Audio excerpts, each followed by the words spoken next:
మన VVIT university, absolute discipline, absolute education.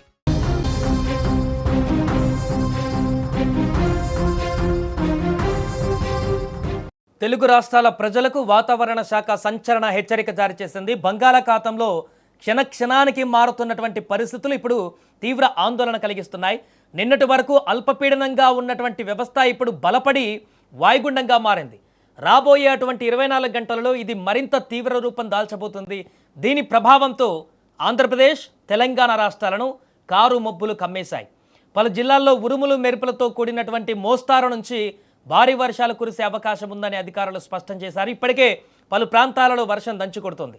వాతావరణ శాఖ సంస్థ అందించినటువంటి వివరాల ప్రకారం వాయువ్య బంగాళాఖాతం, దానికి ఆనుకొని ఉన్న ఉత్తర ఒడిశా, పశ్చిమ బెంగాల్ తీర ప్రాంతాలపైన నిన్న ఏర్పడిన అల్పపీడనం మరింత బలపడింది. ఇది వాయుగుండంగా మారినట్టుగా వాతావరణ శాఖ సూచించింది. ఈ వాయుగుండం ప్రస్తుతం వాయువ్య దిశగా వేగంగా కదులుతుంది. రాబోయే 24 గంటలలో ఇది మరింత శక్తి పుంజుకొని తీవ్ర వాయుగుండంగా రూపాంతరం చెందనుంది. ఈ ప్రభావంతో ఇవాళ మధ్యాహ్నంలోపే పారాదీప్, సాగర్ ద్వీపాల మధ్య ఉత్తర ఒడిశా, పశ్చిమ బెంగాల్ తీరాలను దాటే అవకాశం ఉందని కూడా వాతావరణ నిపుణులు అంచనా వేస్తున్నారు. తీరం దాటేటువంటి సమయంలో సముద్రం తీవ్ర అలజడిగా మారి అలలు ఉవ్వెత్తున ఎగిసిపడే సూచనలు స్పష్టంగా కనిపిస్తున్నాయి. ఇక ఈ తీవ్ర వాయుగుండం ప్రభావం ఆంధ్రప్రదేశ్పై తీవ్రంగా ఉండబోతుంది. ప్రధానంగా ఇవాళ ఉత్తరాంధ్ర మరియు కోస్తాంధ్ర జిల్లాలలో వాతావరణం పూర్తిగా మారిపోనుంది. శ్రీకాకుళం, విజయనగరం, మన్యం, అల్లూరి సీతారామరాజు, అదేవిధంగా పోలవరం, విశాఖపట్నం మరియు కోనసీమ జిల్లాలలో అక్కడక్కడ తేలికపాటు నుంచి మోస్తారు, మరికొన్ని చోట్ల భారీ వర్షాలు కురిసే అవకాశం కూడా ఉంది. సో ఈ జిల్లాలలో ఆకాశం రోజంతా కూడా మేఘామృతమై ఉంటుంది. అకస్మాత్తుగా వర్షాలు కురిసే అవకాశం ఉన్నందున ప్రజలు ప్రయాణాల విషయాలలో తగిన జాగ్రత్తలు తీసుకోవాలంటూ కూడా అధికారులు సూచిస్తున్నారు. కేవలం వర్షాలు మాత్రమే కాదు, గాలుల తీవ్రత కూడా తీవ్రంగా ఉండబోతుంది. ఉత్తరాంధ్ర తీరం వెంబడి గంటకు 55 నుంచి 65 కిలోమీటర్ల వేగంతో బలమైనటువంటి ఈదురుగాలులు వీచే అవకాశం ఉంది. ఈ గాలుల దాటికి చెట్ల కొమ్మలు విరిగిపడడం, విద్యుత్ స్తంభాలు దెబ్బతినే ప్రమాదం కూడా ఉంది. 7 మీటర్ల కంటే తక్కువ వెడల్పు ఉన్నటువంటి పడవలు వినియోగించడం అసలు సురక్షితం కాదని కూడా స్పష్టం చేశారు. అలాగే బుధవారం వరకు మత్స్యకారులు ఎట్టి పరిస్థితుల్లోనూ సముద్రంలోకి వేటకు వెళ్లరాదంటూ కూడా కఠిన ఆదేశాలు జారీ చేశారు. తీర ప్రాంత గ్రామాల ప్రజలు నిరంతరం అప్రమత్తంగా ఉండాలని, స్థానిక అధికారుల ఆదేశాలను పాటించాలని కోరుతున్నారు. మరొక వైపు తెలంగాణ రాష్ట్రంలో కూడా వర్షాల జోరు మళ్లీ పెరగనుంది.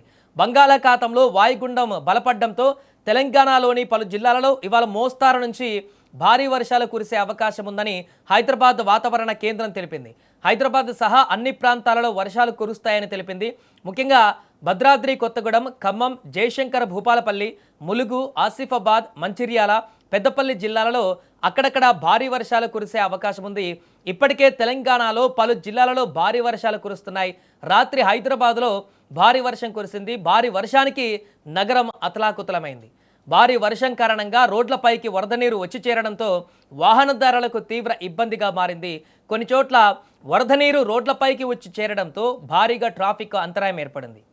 ఇక ఇలాంటి పరిస్థితుల్లో ఇవాళ కూడా తెలంగాణ వ్యాప్తంగా భారీ వర్షాల నేపథ్యంలో అధికారులు అలర్ట్ అయ్యారు. ముఖ్యంగా నగరంలో జిహెచ్ఎంసీ అధికారులు అలర్ట్ అయ్యారు. బంగాళాఖాతంలో వాయుగుండం తీవ్ర రూపం దాలుస్తుండడంతో రాబోయే 24 నుంచి 48 గంటలు తెలుగు రాష్ట్రాలకు ఎంతో కీలకం కానున్నాయి.